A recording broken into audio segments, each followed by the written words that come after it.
This is the panel about measuring digital humanism. It's a little bit of a dry topic. I'm surprised you're all here. But the idea is really about designing indicators for digital humanism. And the question, of course, is how do we measure progress towards digital humanism?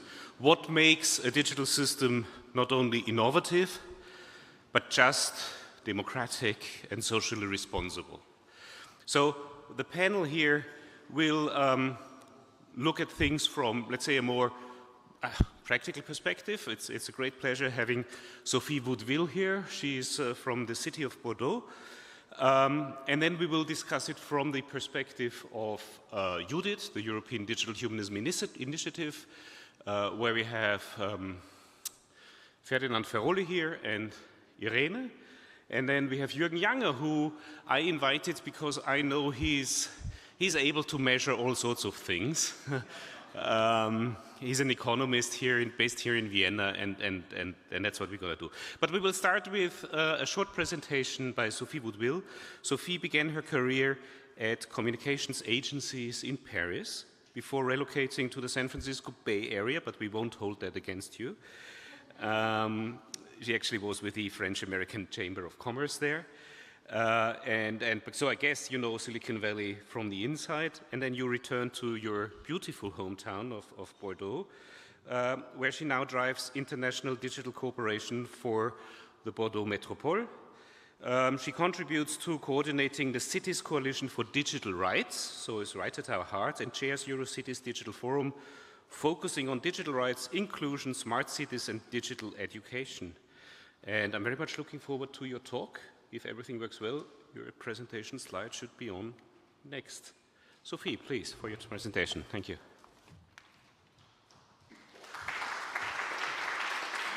Hi. Hi, so indeed I am an alumni from Silicon Valley, so I hope you won't hate me. And I am French-American, but there are good people in both countries. So don't hold it against me, as you said. Thank you very much, Erich. So I'm really delighted to be here. I was asked to do a few minutes presentation, and I wanted to make it as interactive as possible. So I know there'll be a panel afterwards, so there'll be time for Q&A, but if you really have a nagging question, feel free to interrupt me. So, man is the measure of all things. That's what Protagoras said 2,500 years ago. And today, in a world that is saturated by technology, we face a different challenge. Can we make humans the measure for digital? So the title of the session is very paradoxical because, you know, we talk about humanism. When we talk about humanism, it evokes, you know, values, care, listening. There's lots of images that pop up in our mind, symbols. And then when you think about measurement, well, it's not as fun, right?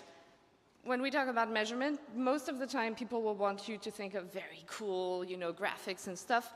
Most of the time it'll look a bit like that, but the real thing will actually look like this, which is really not so fun. But we need them too, and we need to measure, because measurement is how we can show that we are making a difference, right? Before we can measure anything, we need to look honestly at observing the topic, the subject that we're going to try to measure. So I come from Bordeaux, and I work for the metropolitan area of Bordeaux, which is basically the city of Bordeaux and 28 cities around it. I'm not going to bother you with figures, but just so you know, it's about 800,000 population, which kind of gives you an idea of what we're talking about. There are lots of topics that we could address when we talk about digital humanism. And for the sake of time and of efficiency, because this is an efficient panel, we're going to focus on digital inclusion. So in Bordeaux Métropole, we asked ourselves what does digital inequality mean locally, but really locally? Like, what does it mean for our citizens on an everyday level? So the point was not looking at national statistics or European statistics or worldwide statistics and then making the calculation to try to get the basic idea number locally. The idea was really to have a clear picture, and politically, and that's another topic I'll talk about later, politically we needed not only to have the picture for the metropolitan area, we needed to have the picture for each of the 28 cities so that each political representative could also pull out the number for each of their cities. From the city of Bordeaux, which is 250,000, to Carbon Blanc, which is a lot smaller with about 5,000. So, you know, we really needed to have representation, and that was very important when we look more about how we conveyed the study. So when we asked ourselves, what do we know about what digital inequalities look like at local level, very fast we were looking at those national surveys and stuff, and we figured, well, we don't really have a clear picture. So we went to creating the Observatory of Digital Inequalities. So we launched it in 2023, and we are actually working on having the second set of metrics that will be available in the fall. So I'm not going to go into too much of the details, because then we have the panel session and I want to keep this very short and sweet. But what we wanted to do was to have a very representative panel. So we had 5,000 citizens that were asked many questions. It was a set of 40 questions, both very technical, like, you know, access, equipment, things like that. And there was a whole other part of the study, which was the feeling, how people felt about it. And we actually conveyed a second study after there was the first one was really focused on metric, and the second one was really about the feelings. And we released like a 10-pager, not really study, we called it qualitative study, but it was really interviews. We took 10 people from the 5,000 and we just interviewed them and asked them how they felt. And so it's kind of it's a very moving little book, and I can share it to you. We have it in English, where people just talk about how they feel with digital. So 28 cities, 5,000 people, and a set of 40 questions. And I'm going to try to go a little faster. Some of those results we were kind of expecting, you know, 50% worried about not knowing how to read or identify fake information. It probably has gone up now with AI. And 1/5 of the population had a negative perception of digital technology. There are things, and I think that really goes to the point of why it's important to measure. You have things that you expected, and then there's all the numbers that were not expected, and that actually tell us a lot of the importance of doing this research, because you find valuable things in those data that you were not expecting. So, for example, 75% of the population of Bordeaux is a digital helper. So that kind of brings a lot of other questions after that, because everybody becomes a digital helper, so 75%, it's a quite a chunk of the population. It can be, you know, a neighbor, a grandson, a friend. But so how do you actually harness this 75%? Because it's a chunk of the population that is there to do some digital literacy. So how do you bring to those 75% the tools, the support, you know, to it, because it actually really can help at a city level to really address the topic of digital inclusion. So the second one was that 18% of the residents said that it made their digital made their activity more complicated, which was quite a high number. But 20% had already visited a digital mediation venue. That was far more than expected. And that was actually a nice surprise, because what we thought was that, you know, you have those media centers, those points where people can come to a library for training and all that. You don't necessarily always know, do people actually go there? And so it was a nice surprise.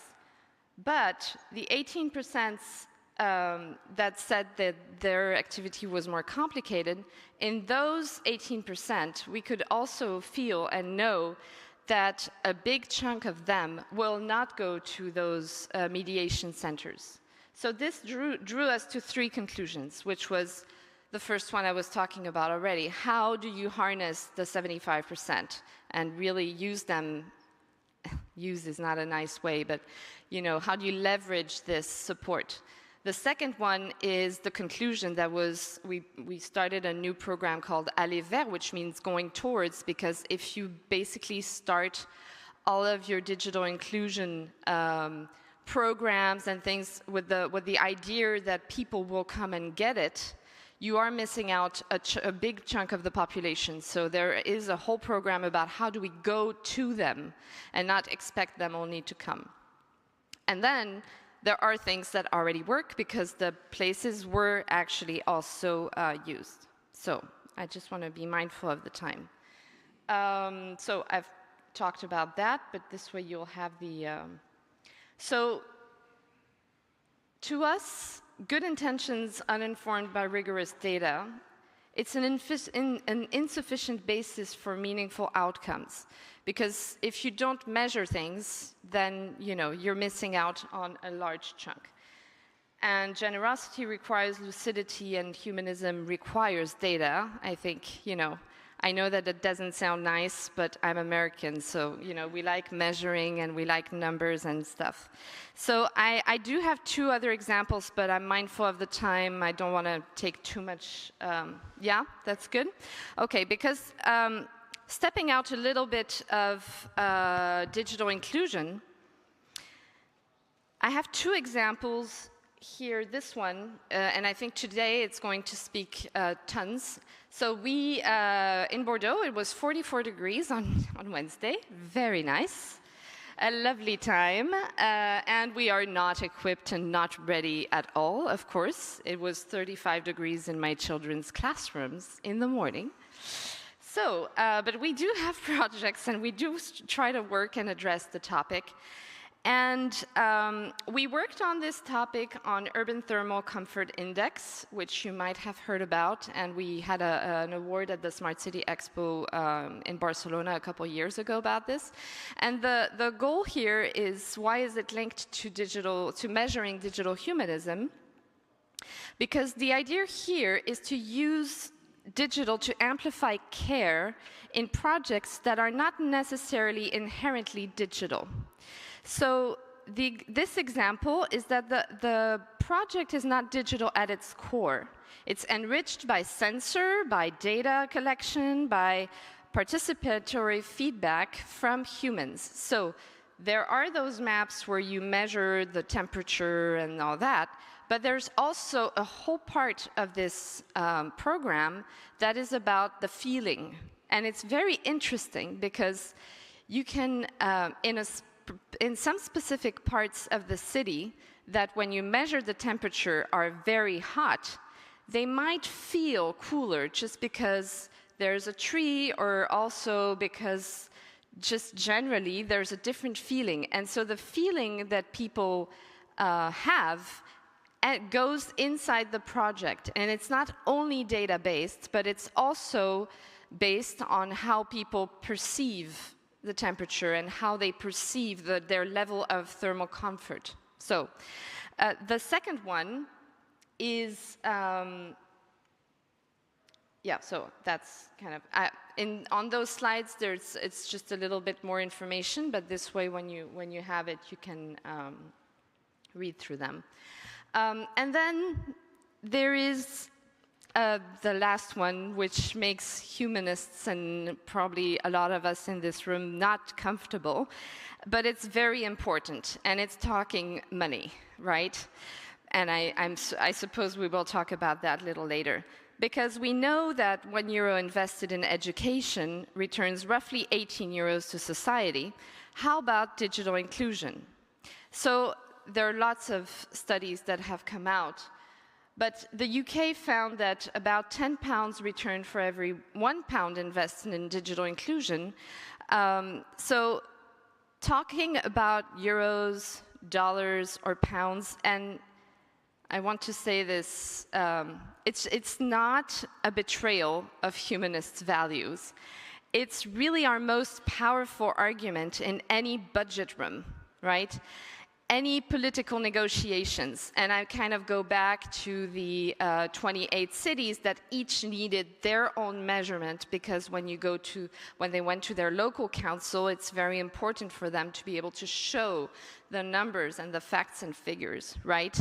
So any conversation about where public money should go should be based on those, of course. And quantifying the return on inclusion is not reducing humans to numbers. It's really refusing to let the absence of numbers be used as an excuse for inaction. So I'm just going to close on that. In a world of deepening inequalities, recognition alone is not enough, and it can actually become a way of confiscating the debate, acknowledging the problem endlessly without acting on it. And what we propose here with measuring digital humanism, it's at its core an act of redistribution. Because when a public body invests in digital inclusion, it's not just helping the individuals who are being left out. It's closing really a structural gap for our society. And when we build observatories and when we build the measuring tools, we design for the most excluded, and we translate care into measurable outcomes. And we are constructing something shared. It's like building a common vocabulary. And it's building those collective standards which will help put the humans at the center. So that's where I'll leave you with. Thank you. Thanks. In the interest of time, thank you, Sophie. We'll come back to you. I ask Ferdinand to take the stage here, because he has also prepared a presentation. Just a few words now. Ferdinand is, which I didn't know actually, you're based in Brussels. Yes. Oh, terrible. You're in Germany. He's a Brussels-based digital policy expert and researcher working at the intersection of technology and its impact on society, currently serving as director of policy and research at IdValley, so a partner in the EUDHIT project, and also a PhD researcher at the Catholic University of Leuven. Can we have your slides, please? Thank you. Okay, should I just cycle through it? Ah, no, sorry. There you go. Okay, yeah, for all the indicator nerds, I will have to set this up first before we go into the boring stuff, as Erich put it. So yeah, I'm part of the European Digital Humanism Initiative, where we are tasked with basically building a community around digital humanism, but not only that, we're also tasked with providing indicators, metrics, and measuring, in a way, basically digitally responsible behavior, or behavior that is in line with digital humanism. I won't go into detail with humanism, I think everybody knows about that, but just to set this up, I was just trying to give you the idea that we are at the point in time where we need new ideas or where we need to renew humanistic ideas, because there are generally really new challenges and questions. I just put some of them up there in AI decision making. The attention economy is something that we're not really apt yet in tackling, and also, yeah, data. Data is everywhere, and the decisions are based on data. So we need new kinds of ways of dealing with it, with keeping, yeah, the human at the center. Yeah, first reflex of everybody is, let's do a policy about that. And you can see the OECD keeps track of all the AI policies around the world, and they have somehow exploded, so everybody has their own AI policy, which makes not a lot of sense. But this is where we are, and usually people are saying, yeah, okay, AI policy, check, and we have dealt with the problem. But digital humanism is more than that, it's not just about going beyond policy, but I think crucially, this is also going beyond regulation. Because we can have regulations, but as you all know, there's the GDPR in the EU, but the reality looks quite different because corporations are interpreting the law in different ways. So this is just an excerpt from an article where they tested 70 different websites, and basically most of them were just infuriated how informed consent to data collection is actually dealt with. So we have a gap between the reality and how the law works. So this is where we are starting and saying, okay, what can we contribute from a digital humanism perspective? How can we make this going beyond policies, but more in a changing in a cultural way? But therefore, we also need some kind of like way of talking about it, a common language to talk about these problems. And a way we can do this is indicators. I looked around a bit, and I mean, what the analogy to the human rights in general are quite apt. So basically, I looked into human rights indicators as a starting point. And it's also dealing with a quite amorphous concept of dignity and privacy. And they also, the UN did some work on how can we make this somehow measurable. So what we did is also, first, the policy. So basically trying to find a common language, trying to set up our Declaration of Human Rights from the digital humanism perspective. So we took some frameworks that are basically dealing with these topics and synthesized 12 principles out of them. We validated it with digital experts and ethics experts. Basically, the good news is that most of them found them very relevant, but there were also problems that we, in iteration, refined those principles. And at some point, we had our principles set. But what do we do now? And this is the crucial part. Principles are nice, but expressly what we want to do is effect change in the world.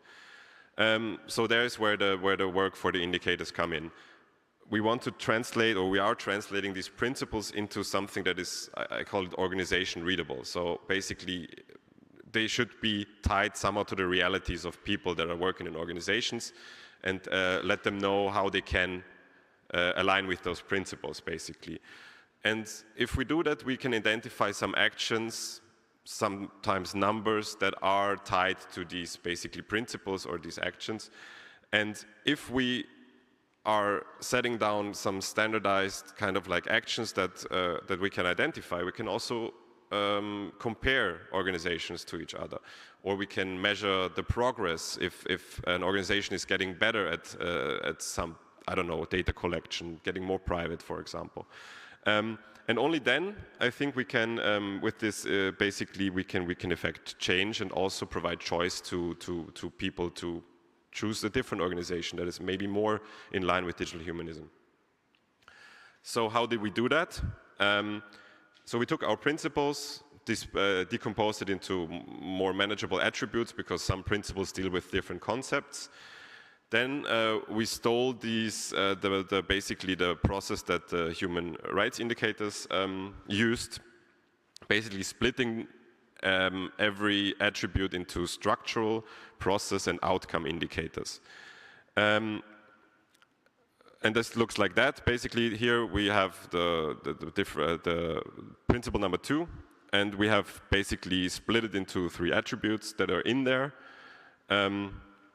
And now, basically, how this is the dry part that I mentioned maybe. This is exactly how a first approach towards these indicators looks like. So basically, we have these attributes, and then we define what are structural behaviors within a company that basically work towards this attribute. So, for example, Here we have, for the second principle, we have a structural attribute would be where the organization's products could affect democratic processes or civic discourse, policies exist to prevent misuse. So this is just barely the structural thing. There is something that is basically in the organizational structure that at least says that something should happen. Second thing is the process. Is there actually really something happening? Is there someone acting on a policy? And then, and this is one of the more difficult parts, are there outcomes that are actually measurable, where you can say, okay, X amount of people were helped or something like that. So as I said, we have this first set of indicators now basically done, but, and sorry, just to mention this, we have split this between organizations and public administration because you cannot opt out of government. So sometimes if you're dealing, and public administrations are getting more digital and more digital, and basically there are requirements to, I don't know, safeguard human dignity or privacy also in this context to the relation between the citizen and government, basically. So we have slightly different indicators for that as well.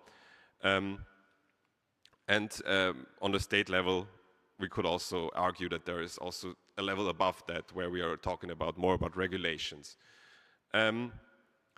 So what's next? How are we basically trying to make this implementable? Basically, we are now setting up the expert validation through workshops. So we really want to work with industry, with organizations, with public administrations in trying to really test what are the indicators really, how are they performing against the real world, which is crucial, and then we're trying to fine-tune them or rework them. Then, crucially, next phase would be pilot testing. We really want to make these indicators, we really want to assess an organization. And I mean, it might not be great at first, but still, I think it's valuable to see this in the real world and how it performs. And luckily, and we have IEEE also here, we are also basically in a parallel process of making this basically a recommended practice, a standard that can be really go around the world to make this really something that is not just an EU basically initiative, but something that could be comparable basically across countries. I will end with basically the challenges, limitations that I think will be discussed now, but just some buzzwords. Everything is context sensitive, so just to keep in mind that yeah, it's maybe more important to think about really I don't know, dignity in relation to government services than, I don't know, if I choose to use Facebook, for example. We have currently a lack of incentives, I think, that we need to think about. So how can we go to organizations and make it for them a win-win situation to really be assessed? But also we should not create perverse incentives, basically. Trying the Cobra effect, it's something that the British rule in India basically said, every farmer bringing us basically a cobra will receive money from us. What happened? Farmers bred cobras and brought them more and more cobras, and they abolished the project. Every cobra was left to their own devices, and there are more cobras afterwards than before. So we should avoid making indicators something that can be gamed or that basically does something different. Yes, and lastly, it's difficult to find indicators for something that is essentially very much, very ethical, so it's not easily to put into numbers. So sometimes you have to have a qualitative narrative style to assess situations. And yeah, problem, blue washing, we know it from greenwashing. Blue washing is the same for ethics and for social responsibility behavior. And lastly, yeah, one burden is how do we make organizations basically give us confidential, sometimes confidential data. And with that, thank you, and I give to the next speaker who. Thank you. Thanks, Ferdinand. Surprisingly clear for such an awkward topic. Now to criticize that, I have invited Jürgen Janger, and Jürgen, please join us here. As I said before, he is a senior economist. He works at the Austrian, what's it in English? Austrian Institute of Economics, and he works in the research group Industrial Innovation and International Economics. And as I said before, he really can measure anything, but he has a particular strong interest in the relation between innovation and education, for example, which I guess is also not so easy to measure. Before that, he worked with Kraft Jacob Suchard, so in the industry, the Industrial Research Institute in Vienna, and the Austrian National Bank. So I think you know your way around. Also, you've been at the OECD Economics Department and the University of Manchester, and here is your critique. Thank you very much. Yeah, thank you very much for the invitation, Erich. It's a pleasure to be here today. For me, this is really the first time I'm engaging with the principles of digital humanism, and I must say it's really an absolutely great thing to read and to learn about. And I think if those principles were being respected, the world would actually be a very different place. It's really incredibly topical if these principles were actually being put into practice. I think we wouldn't face a lot of the political and economic challenges that we face today. So as Ferdinand said, operationalizing the principles is absolutely key, and also Sophie said that we need to measure how it's being put into practice, because if we can't measure it, then it's very difficult to act upon. Okay, we can introduce a policy, but if we don't see how it works and how it actually translates into the ground, we kind of dress up nice principles, but that don't gain traction. So I've tried to look more specifically at the framework that Ferdinand outlined, and I'm just trying to how does this work? Ah, yeah. So the principal logic of what Ferdinand presented is the structural process outcome framework. Another actually wording that I also like in the paper is commitments, efforts, and results. And that's very similar actually also to in evaluation intervention logic, or for example in economics we have the production function that connects inputs to outputs and then outcomes. So we have a very clear, so to speak, chain of events that build on each other. And that logic is very much the same, and I fully support that logic. But what I want to draw attention to is that what we're trying to measure, so the object of what we want to try to measure is quite different, for example, to economics. Production indicators measure flows, for example, publications or cross-domestic product, so that are repeated, countable, and comparable over time. Many digital humanism principles ask a different question. Is not counting flows, but is a system designed ethically? Are review procedures in place? Is something harmful absent? And this is more a compliance or audit or an assessment question. That's actually something Ferdinand has also hinted at in his last slide. So it's less a measurement count question, but more an assessment question. And that particularly applies to the structural and process indicators. So structural means actually the commitments, if a policy is there or not, and process is if or how the policy is being implemented.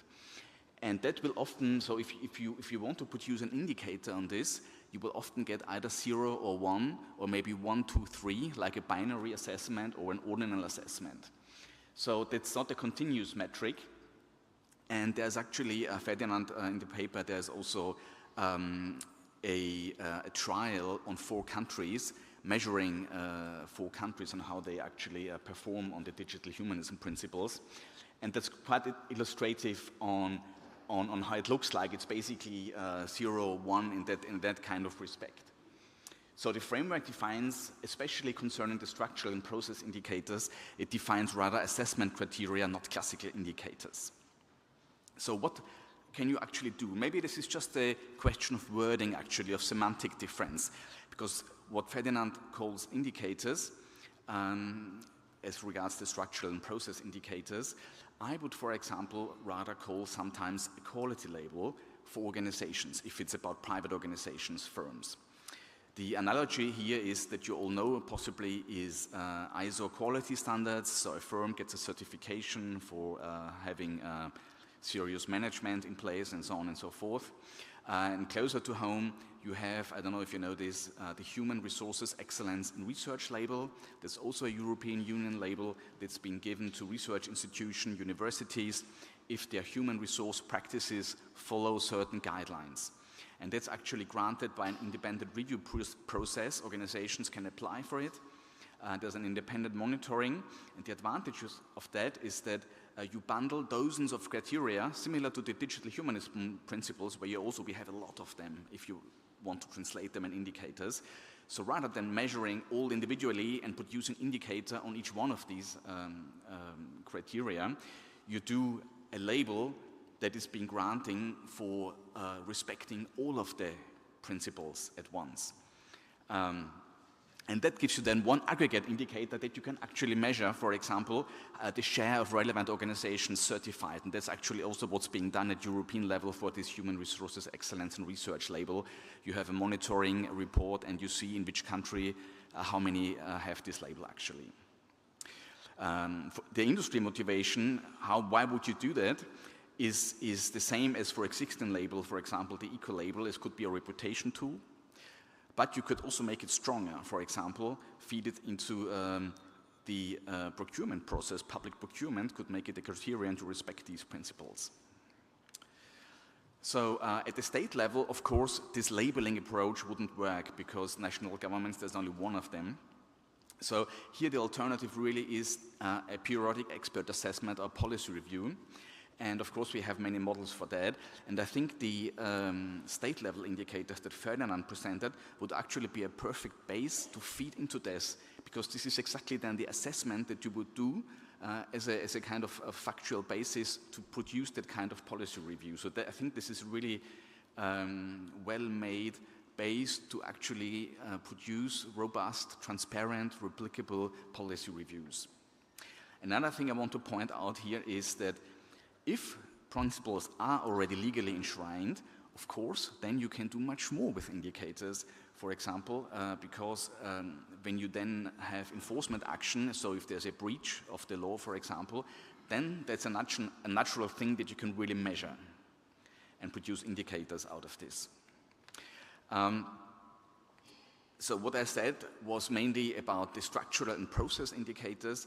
And when it comes to the outcome indicators, so what's actually the result of what we are doing, how does it affect people, how does it affect everyday life, then you have many more really classic indicator options.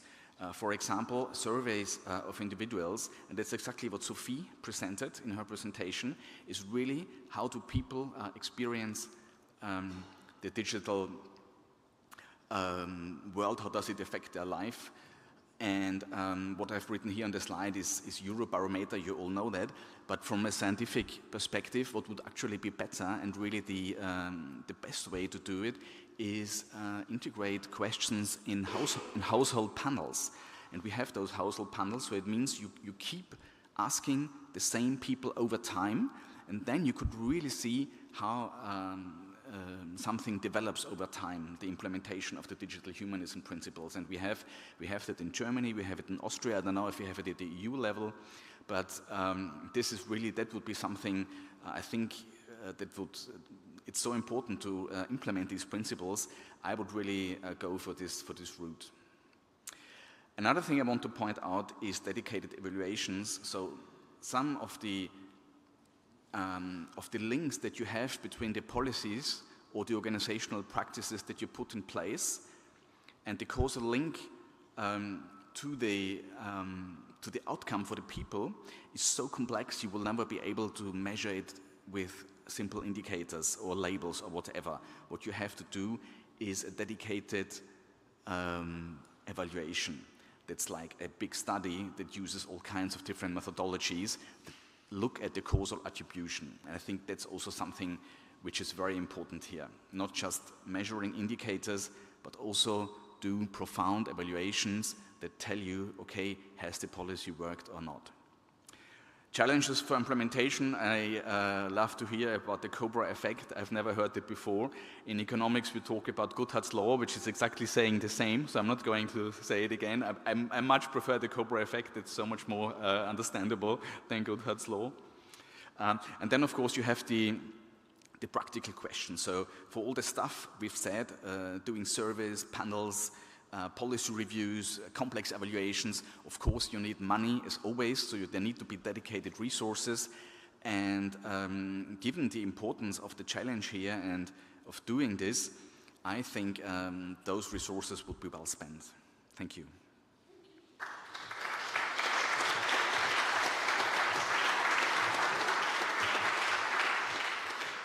Can I invite the panelists to join me here in the front, please? And while we do that, I would also like to introduce Irene. She is, and this is a mouthful, the European Standardization Initiatives Director. Okay? Working at IEEE, as you may know or not, IEEE is the International Electronics and Engineering, what's the last E? Association. Engineering, okay, that's what it is. It's the largest, by far the largest engineering organization in the world, but she actually works with the Europe office, which happens to be located in Vienna, mostly on digital governance and standardization aspects of the green and digital transformation, which I think is why it's also good to have you here, because in the green transition, of course, there is also a lot of measurement and indicators and things like that. She's also a partner in EUDHIT and works on strategic projects. She has over 15 years of experience, mostly in the field of intellectual property. For example, you worked in the Intellectual Property Organization and the European Patent Office, so you know one or two things about patent analytics as well. Welcome, Irene. Quick reaction to what you've seen, perhaps? Maybe just because I think you can just talk into it and someone turns it up for you. I'll try. Very interesting to be at the end of this presentations, and thank you very much for the invitation, and hello to everyone.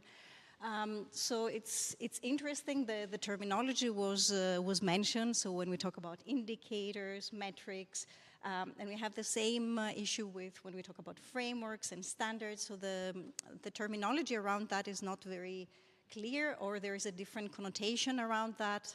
So you will hear WHO talking about standards, or the Council of Europe talking about standards, which is definitely not the same understanding as IEEE has for technical standards. So practically, what I would like just to raise is the issue that what we heard earlier, for example, from Jürgen, that you talked about the process indicators.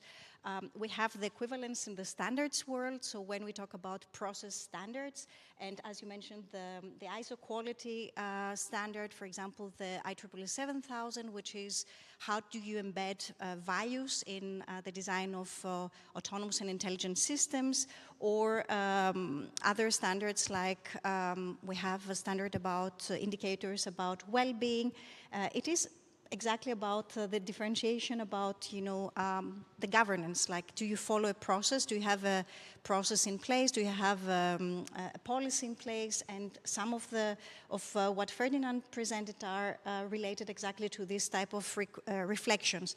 Opposed to that, or complementary to that, are the measurements. For example, we have the environmental impact of AI, where there you measure what are the carbon emissions, what is the water usage, and then you have the hard data and numbers. And just wanted to point out to the fact that both the ways to quantify or to assess whether there is a process that was followed, there was a governance in place at an organizational level. These are all different aspects that can tackle the principles and the aspects that we talk about on digital humanism. Can I ask one follow-up question, Irene? Because not everybody in the room may be familiar with this. There is a difference between standards, frameworks, recommendations. Sure. That would be my first question. Sure. Maybe just briefly explaining it. And then perhaps maybe one or two words about this idea of turning what was presented here in a standard framework or recommendation. Sure. So a framework is typically more aspiring towards, you know, what kind of indicators do we want to have. So it's usually referring to principles. So we saw in the slides, we have the Digital Humanism Manifesto, for example, or we have the ethics guidelines for trustworthy AI of the European Commission, where you had like this high-level presentation of some principles that you want to have in place. And then the way that, and typically also even in regulatory frameworks, you will have the same, you know, we want to achieve X, but the way you implement this and you operationalize it is typically left into the industrial standards. So we see this with the AI Act increasingly, where we have an increasing role of standards, but also other ways of self-assessment or validation that Jürgen mentioned before. Standards are typically, they are voluntary in nature, so they are created, they're consensus-based, and this is what gives them also their value, that there are experts. So for example, in global standards, you have experts from around the world that come together. And maybe, if we see the USB-C case, maybe the USB-C was not the best standard, but that was what everyone could live with and agree upon. And this is then that you have better adoption from the market, that everyone can have a consensus in terms of the language that is used, terminology, what do we understand by each concept. But on the other side, support setting out criteria. How do I put this into practice? Like, what are the steps to take? How can I test it and be certain that what started in standards as a safety issue for electricity, let's not kill ourselves, and then started introducing socio-technical criteria, such as, you know, how can I assess, for example, through the process standards that I don't have like algorithmic bias in place. So both these sides are complementary. Yeah. And just to make this clear for everybody in the room, we're talking about sort of standardizing or giving a recommendation on these indicators, but then already we have standards in place for realizing some of them. So the P7000 you mentioned, yes, would be one that you could go to if you wanted to create a value-based system. Yes, this will not prescribe you what your values are, but it will guide you through the steps that you need to take when you develop an AI system about how do you embed the values, something that, I don't know, 10 years ago it was unheard of in the engineering world that you would embed ethical values into developing a system. Now this is like the ethics by design is a principle, like we are discussing sustainability by design, safety by design, etc. And there are many other relevant standards, for example, age-appropriate design would be one, right? Yes, so this is another example where we had the Five Rights Foundation came up with this framework about, that the design of digital platforms should be age-appropriate, so that you cannot just say, am I an adult, yes, no, but it would have to follow different design principles depending on the age of the user. And then a series of standards came in place, which was about what does this mean? Also, how do you do the age verification? And that was also a response to technology providers or technology developers who originally were claiming that this was not possible. So when the experts came together and there was a standard that was describing exactly what are the steps you can follow, this again gives a good tool to policymakers to say now we can turn this into a national strategy or policy. I guess the whole effort is sort of roots in the assumption that there's some value in making this repeatable. Otherwise, we wouldn't do the effort. But Sophie, when you started out with this, were you using any standards? What was there as a baseline, or did you have to invent everything from scratch? In Bordeaux, so we started. So as I was saying earlier, the way we really started by thinking, why do we need to measure? How should we do it? And we really started with an intuition, and I think it really starts a lot with that kind of intuition. And then we had the necessity of doing a large reach out, so 5,000 people, and then we thought about which questions are we going to ask.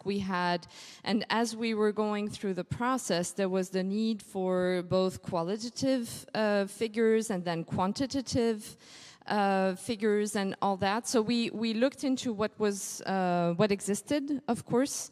And so I'm not in the team who actually put together all the survey. I have all the information and a lot of details if you're interested in having them.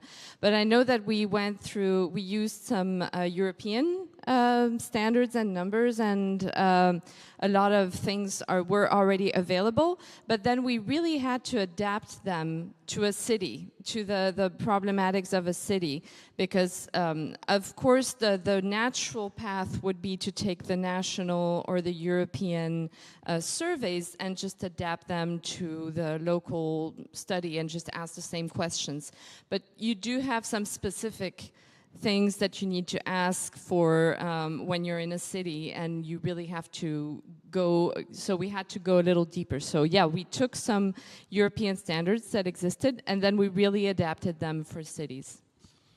Which brings up the issue of validation in a certain sense. So I want to ask maybe Jürgen and Ferdinand, and let's start with Ferdinand. You did this validation kind of questionnaire. Maybe you want to share one or two more insights into any surprises, or how happy you are with this, with the responses and the level. Do you feel it resulted in a better set of indicators in a sense?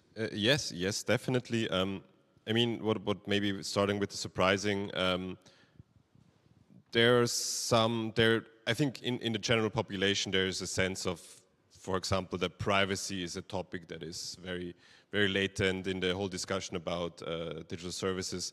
But surprisingly, when we asked the experts to rank what was the most relevant principle, basically democracy and pluralism came out on top. So, which is also in the discussion. And on second place was agency, basically, which I think ties very much into this whole discussion about AI and fears of AI taking jobs and stuff like that. So this was very interesting in this regard. And it made clear to me that for the indicators, it is also crucial that are based on these principles to really look and have really this hive mind approach where we really need to take in different realities from different people. And maybe to look ahead, also on another level, this validation effort. We had an okay turnout on people that were responding, but I also felt that a lot of people don't feel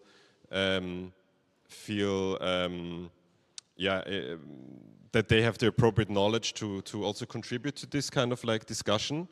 And I think this is something that we have to do, or the digital humanism and the broader ecosystem, is really try to make this, bring this into discussions, make this a thing that people are also demanding, because this is essentially, I think, the route where we can affect the change. I always have the analogy of the sustainability, or I think a good analogy is, for example, organic food or something like that. So I think 20 years ago, 30 years ago, nobody would have thought that, I don't know, in the Aldi, in the Hofer, there would be a like vast collection of organic food. But apparently people are really demanding this, and this is coming from the population. This is nothing. No law says you have to sell this food that is respecting basically animals and is respecting the environment.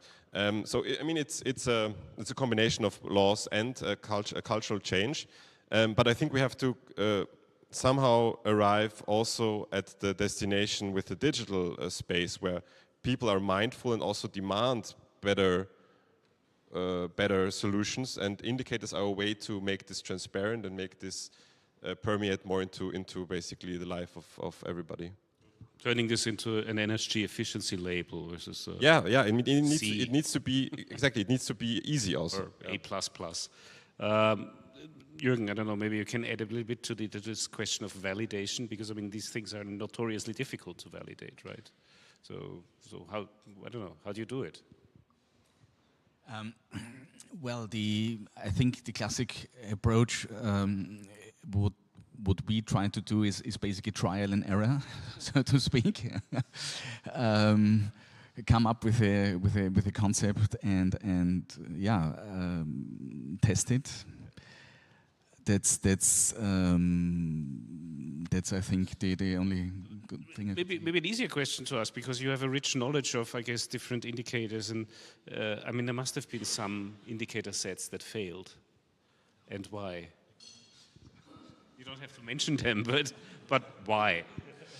So this is there are countless indicator sets that failed, and a lot of, especially in the European Union history, there have always been attempts to measure good things, what we want to improve, and where we want to make progress, and so coming up with indicator sets to do that, and the question, so the reason it mainly fails is that the data, if I can put it very bluntly, the data are not collected by official statistics. And so you have to do it yourself. And so mostly what is then done, okay, you do a first survey or a first qualitative exercise, and you produce them once, but they're never representative because you never have the response rate that official statistics offices manage, because they can force people to respond. So always the quality is not very good. And then the official statistics institutes say, sorry, we don't have the budget and the money to take on any additional indicators, so we can't do it. And so after one very big study and at a big European project that funds all of this, slowly it dies a slow death, because, yeah. So would you rather have an easy to use but perhaps not perfectly truthful set of indicators, or a very truthful but not easy to use one? You're an economist. It's all about trade-offs. And I know. So well, ideally we would meet in the middle, of course. But I mean, so I think maybe an important point I took away from Sophie's presentation that I didn't address in the presentation is if we can show that there's actually an economic return to what we are doing. Okay. Is always a very good motivation also for public policy to see, oh, actually what we are doing here is not just a cost, it actually produces benefits, and that would be an additional way to validate, and the economic principle behind that would be something like cost-benefit analysis, and of course that can be very complex and costly and everything, but if you could actually show that doing this has a positive return for public budgets, that would be quite a good argument. And I second that, of course, and then just to loop back on what you were just saying, I think there's also the factor of time, because you can have the perfect survey with all the indicators, super expensive, as you were saying, but if it's a one shot, you're not measuring in time. And so that was one of the core topics when we were preparing on our observatory in Bordeaux. It's very ambitious because 5,000 people, you can't reach out to them through digital, obviously. I didn't mention that, but it's obviously not digital. So we had to go see them, use the phone and go and see the 5,000 people, because we didn't use it through digital.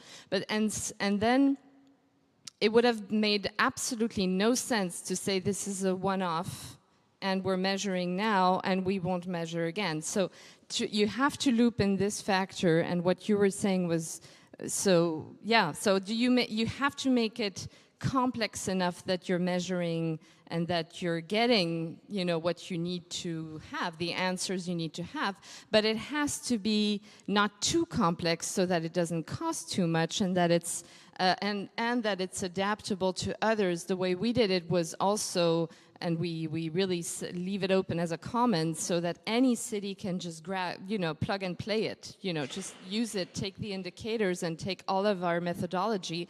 And we've been talking to Europe, because we do believe that this is something that should be funded by Europe for all the cities, because we have 75% of the population of Europe that lives in cities, so that's where it's not the only place, but it's a very significant and important thing. So yeah, I would say the timing also matters. I think I want you to talk to the city of Vienna as well, because I think they're truly interested, and we should establish this link. This would be great. Yeah. We work with the city of Vienna Right. through the coalition, so they haven't adopted the observatory yet, but I'm sure they will. Cool. Keep us posted.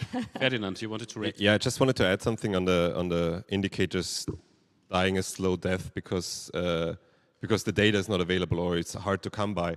I think this is why I said it's crucial to have this interplay between regulation and basically our approach, because in the digital space, what we are seeing now with all the proposals, we are getting more and more insights into stuff that we cannot measure ourselves. So AI Act has transparency obligations, for example. So we will know which bias a certain model has, and there's a number you can put to that. And same for the Digital Services Act. So companies will need to disclose how many moderation basically was done and how they basically dealt with government pressure to remove content. So I think it needs also time, and data will be coming in and it will get more refined. And that's why I would choose the easier indicators first and going then to the harder ones, maybe. I mean, this points to a question I had on my list. Actually, is and it's maybe one for Irene and you, Ferdinand, is what motivates industry to then actually use them? I think you also had it on your slides. How do we make sure they have an interest? Because of course, there's a risk for them that well, they don't perform very well, and that is of course hugely negative, which may suggest perhaps something like not just a binary label, but good, where good really means bad, but you can still say you're good, and then there's room for improvement. Or I don't know, Ferdinand, what's your thought on this? I will be just short on this and then give Irene the word. I think there are very creative ways in doing this at first. I don't know what kind of index it was, but something could be your score will only be basically published if it's above a certain degree. So only the good ones get the limelight, which is a good way to start, I think.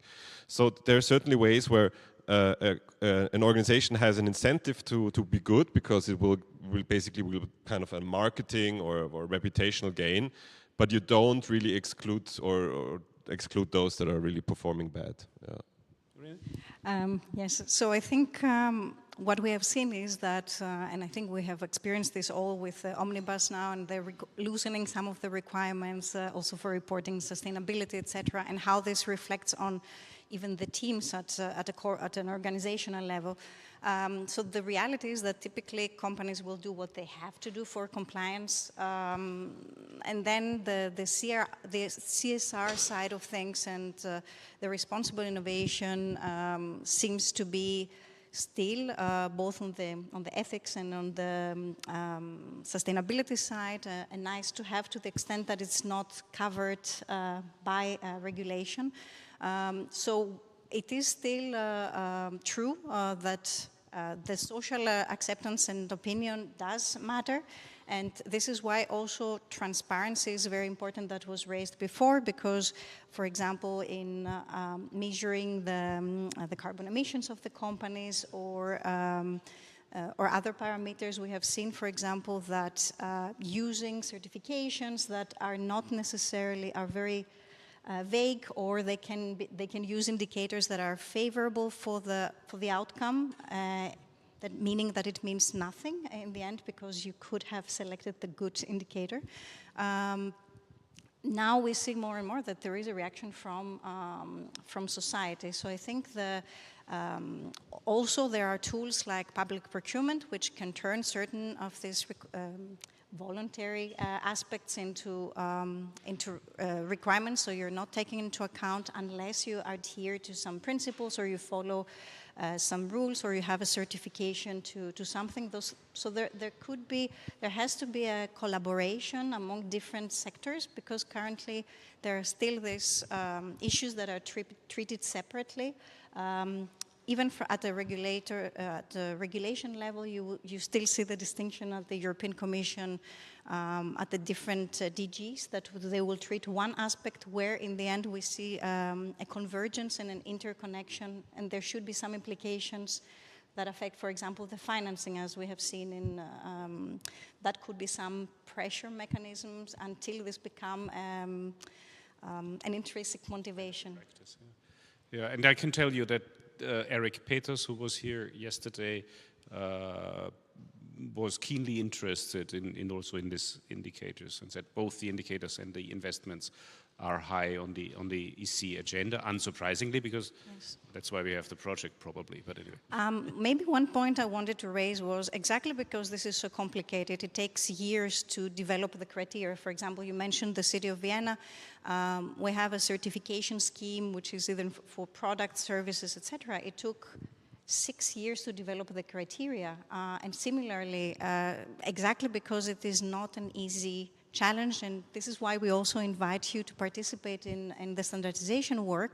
And in parallel, this is why it's important the certification work that it happens in parallel so that we save time, because typically you will have a standard or another framework, and after that it will be a kind of an afterthought. How do we validate? How do we certify it? How do we have competencies in that space? So there has to be a more coordinated effort. Which, thanks for inviting the audience in this sense. So I'd like to invite you for your questions, encouragements, criticisms, and all sorts of things. There are 2 questions. Michael here, the lady in the back, and then 2 here. My goodness, who would have thought? We start with Michael. Thank you very much.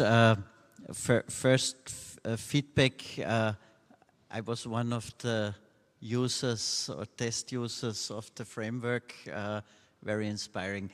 My question to you is whether is it really a good advice to start with the easy things? Question mark. Why do I say that? First of all, because everything takes time, endless time. Second of all, compared to if I run a Würstelstand, a place where hot sausages are sold, I have to comply to 100 rules. If I'm an American super hyperscaler, I have to comply to 0 rules. Yeah? To have anything policy-wise affected, we need data. They don't want to give us data. We don't even in part know what to ask because they are so intransparent. So my question to you is, isn't it the most pressing thing for digital humanism to ask for hard law and indicators, to defend the Digital Services Act, to think about what price to pay? Yeah, this will not be a free lunch, and to really attack from the first day. It's not the first day, but from tomorrow on. Tomorrow is the second best day to start this thing. Really attack this, yeah, and form a strong lobby coalition to get data and procedural knowledge out of these hyperscalers? Question mark. Jürgen was kind of... You know, I mean, I think I had this on my slides. I'm not sure if I actually said it, but yeah, for me that would be I think the most effective way forward to actually have legal backing for all of these principles, so that it's not just voluntary or so to respect it, but it's actually, and for some we have already a legal regulation. And then if you have a law on it, a hard law, and people infringe on the law, first then you can also measure it from the indicator point of view. But as you say, I also think we need for these specific type of companies that are very transparent and will not be very open. They will never do a voluntary label. I'm quite sure about that. Yeah. So I would, yeah, completely support your view on this. Yeah. I completely agree, and obviously this is the obvious answer. We have bridges in Bordeaux. We have 4 bridges. We don't have to do observatories and surveys and collect data to see, you know, are they going to collapse? Or, of course you do, you work on the infrastructure and all that, but you also, there's trust there, and there's already some regulations, and you can't just build a bridge anyway, anyhow. And so we don't have as a city to worry about every single day when people cross the bridge, because you just trust that the bridge is not going to collapse. And this is what we should have on every single infrastructure and every single digital service. Unfortunately, we don't right now, but so we do have to have those measures, those surveys and all that. But I do wish we didn't have to, or I do wish we only had to do just a tiny part of it, and that the rest would just be like us going through bridges every day and going on the road and not being worried about, you know, near-death experience or having our children be, you know, grabbed by social media and all that. So anyway, I completely agree. Thank you very much. Yes, Ferdinand? Oh, both of them. Okay. Sure. Yeah, to disagree. I think it's of course it's of course important to drive this this discussion, but I think as this was with my example with the GDPR, those companies, they have compliance departments that are not solely responsible for compliance, but how can they comply without affecting their business? So how can you bend the rules? How can you go around the rules, basically? So yes, it's important, but I think also engaging them and trying to make it a bit of a societal project to basically change also the company culture is as important, because this is like this cat and mouse game. There will be new regulation, but they will find out how to game it. Then there will be new regulation. So this is very, very frustrating, I think. So yes, but I think it's as important to go for yeah, softer approaches as well. Irene, just very quick. Yes, I think this is the reality on, you know, compliance. They become more reactive and responsive. But at the same time, I think it would be important to parallelize the strategy. Like, yes, engage with policymakers, absolutely. But what we have seen with providing data and the metrics for environmental impact of AI, so we started the standardization work. There were colleagues from the French Ministry of Ecological Transition, colleagues from ISO, from ITU.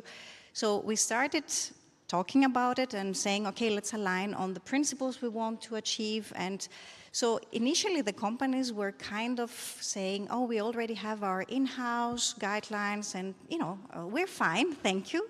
Keep doing whatever you're doing. And then we started seeing, the more they started hearing about that in the AI Action Summit, so again, thanks to the policymakers who brought this on their agenda, but they started seeing this is getting a critical mass. Now we're seeing they're more and more interested in sharing data, and so I think this is a transition, and it's good to combine both approaches. Really quickly, but earlier in the 20th century, there were no seatbelts in cars. And of course, you have to sit down the companies, and they also have to have this discussion about putting the seatbelt. But you have to also be honest, you know, and they have their margins, they have, you know, their corporates. So, you know, and it's not a bad word. I'm half American, so, you know, it's, you know, that's, but you do need to apply pressure, because otherwise nothing's going to happen. The seatbelts don't just appear by magic. You have pressure because you have deaths on the road. And this is where we're at now, and we need to sit down, and I agree, you have to sit down with the companies, but the companies are not going to come willingly sit down with us and say, oh, you know, they're gonna, of course, try to pressure back the way they did with the GDPR by being so strongly against it and bringing so many lobbyists in Brussels. It was, you know, anyway, so I do agree we have to sit down with them, but you have to make them sit at the table and show them the deaths and say, this is what we need seatbelts, you know. So there's many hands up. The microphone is with the lady over there, then we have two in the front, then I have the person with the hat, and I think one more over here. So short questions and maybe slightly shorter answers. Thank you. I was quicker, I'm sorry. Just a quick story. In the 80s in the UK, I don't know if you heard about that event, Then in the UK, they wanted to raise average education level in the population. And what they started to do is that they started to give out free books or cheap books because they found that families who have higher education levels, they have books at home. And the result was zero, because there's no causal relation between owning books and having a higher education. There's only a correlation between the two. So my question towards you, because so I think measuring it includes today finding causal relations, and it's not just doing statistics. And I know statistics and causal theory are not, they don't always like each other. So what is your, so finding causal relations can be very expensive. It can take a lot of time, but for example, it includes a time variable, of course, as well, that you mentioned that it's very important. So do you think that we can take it under consideration to actually find causal relations, where to intervene? Because that's important. Where do we want to intervene? Not just collecting data, it's important, but if we want to make change, we have to find important points where we have to intervene. Thank you very much. Can we take the microphone to the front, please? And I don't know, who wants to react to that? I guess it's about causal relations versus fluffy statistical correlation. Yeah, I mean, fully agree. I mean, I've tried to hint at that you can only go so far with descriptive indicators, and what's the really important thing is if you want to know if a policy works or a principle is being respected, then you have to try and go a step further and establish causal relation, and for that you need specific analysis. You will not achieve this with simple indicators, and that costs money and resources, but it should be done. Yeah, absolutely. This reminds me of the Evita Peron principle. In the musical, I think she says, why not do one or two of the things we promised to? So maybe, I mean, indicators can also be a motivation, right, to do the right thing. I take two questions now together so that we can speed up things a bit. Okay. Yeah, thank you. I was wondering, you were talking about all the effort you put in and the time it takes to develop these indicators, and maybe I should not be asking that at this conference, but why measuring digital humanism and why not measuring ethics? Like, why not continuing a debate that's going on under the label of digital ethics, and why now measuring digital humanism? I can answer that. Well, because ethics, for the most part, operates only on the individual level, but much of what we're discussing here are societal level issues as well. So it wouldn't be enough, I think. You know, there is some of the things we debate is innovation versus things that we believe really are good to have. So it's beyond just an ethics. That would be a simple, short answer. Yeah, yeah. I think, was it you? Sorry, behind you. Thank you. So you said that this is a dry panel, but actually I think for me this has been one of the most useful ones to understand where this movement is going. Thank you. This is something that I've been wondering since yesterday, actually. So where do you want to take this initiative in the future? And I understand your point, Sophie, about the importance of quantitative data and how numbers can help convince certain stakeholders. And I wasn't surprised about your idea with the quality label, because I can see the challenge of how you want to, or trying to measure something with 0 and 1 that's actually fundamentally qualitative. Now, obviously, this is impossible. And I was wondering whether you've considered involving more people who have been trained in the humanities and who do this on a daily basis, because they are routinely working with products that are very much qualitative by nature, so they have to, and they do work with the kind of systems and frameworks, or however we want to call this, to measure and evaluate and assess things that are inherently qualitative. Because I think complementing that with these quantitative data would be the most effective way for you to move forward. But that's just my opinion. I can say this in first plural because I'm one of them. these humanists. But I think this could actually be a good way to do this. And I could actually already come up with some ideas as examples of how we tend to usually evaluate qualitative data and qualitative products. I think it's a perfect remark for a Digital Humanism conference. Thank you for that. And please do send your ideas or talk to Ferdinand. I think we would be keenly interested. I'm not sure economists qualify as social, but anyway, as digital humanities. Yes, it's a matter of debate. Yeah, happy to connect as well. We also work with universities, and we have side projects that have emanated from the observatory. I was talking about going towards, and there's also the study of the helpers, the digital helpers, and we're working with several universities on those, but I'm happy to connect and see how we can work together. Yes, Irene, and then we take the gentleman. Yes, just to mention, like, the work is very inclusive that we're doing, so all welcome. Engineers and not, but I just want to say, for example, we are now in the process of trying to do like a labeling system. There is a standard around, for example, trustworthiness, which is also very fluffy is the word, yes. So that could be also a test bed for what can come next with a digital humanism. Yes, thank you very much, and thanks for your patience. Yes. I don't think the seat belt allegory is a good one, because that worked because the companies feared that the demand after the product would plummet because of the results. What I think is a better allegory is, for example, AMA, the Austrian Market Organization, because they have short logos, AMA, who can be easily carved into your imagination and easier for propaganda. We say in German, Mund or mouth propaganda, yeah. Or verbal propaganda, I believe it's in English. And that would be very good for digital humanism, because the more people know about products who are based on digital humanism, the more probably it is that they buy such things. Yeah. So I think a logo would be a good possibility to drive digital humanism forward. Right. Thanks for that comment. I think we can give the microphone. There's one in the back. I thought it was over here, and then Schnat. Yeah.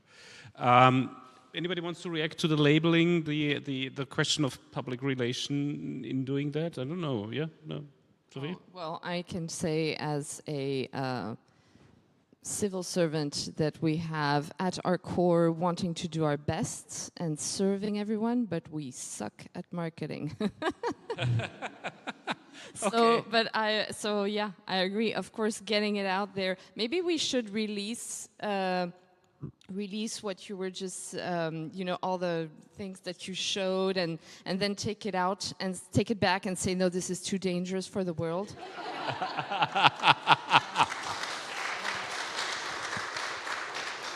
Thanks. Schnat, I think this is going to be the last. Yeah, there's two more. So then these are the two last questions. I think it's clear that as these things become impactful, a lot has to go into regulation, and that means we need to understand how companies deal with regulation. And here's sentiment here that companies don't like regulation, and that's not entirely true. There's two dimensions to it. There is the phase of making a regulation and adhering to a regulation. And in the making phase, and for the most part, it's regulations in place. And there what companies want is predictability. And that's the most important thing, and level playing field, that their competitors do not have a better situation than themselves. And then in the making phase, obviously everyone lobbies as hard as they possibly can, but that's a short period. The much longer period and more important period is where it provides a fair and predictable field where kind of no one can exempt themselves from the rules. And this is where we need to emphasize. And the companies can often be partners there because they obviously are in competition to each other, and their fear is not competing on equal terms, but that some other competitors would somehow evade those rules. Thank you. It wasn't a question, so it doesn't need an answer, but we'll see if there's some reaction. Schnad, last question, please. Hi, great discussion. Ferdinand, I agree with you entirely. You have to start someplace. Perfect is the enemy of done. So you have to start someplace. And Irena, am I right or naive to be optimistic that you mentioned the age-appropriate design and then the environmental impact of data centers? Those standards started to attract attention from the target audience. Do you feel the indicators and the IEEE standards on digital humanism will do the same? Maybe you could take into your answer also the comment from, with the regulation, because the standards do play a role. Yes, I think it is, to start with that, it's about risk management in the end. And this is, I think, if we provide tools that go towards this direction as, the companies are the enemy, and rather saying, how can we facilitate to address these concerns, which are our concerns from a different point of view. So I think this is just, the messaging, like how do you present it and how do you position it, and what is the risk of of inaction as opposed to the doing nothing. So Schnett, to your point, yes, I think all these projects started as so the former managing director who started the ethically aligned design was seen as a slightly the odd person in the room when he started 2016 talking about, ethics and engineering. Similarly, like with the age-appropriate design, with environmental impact of AI.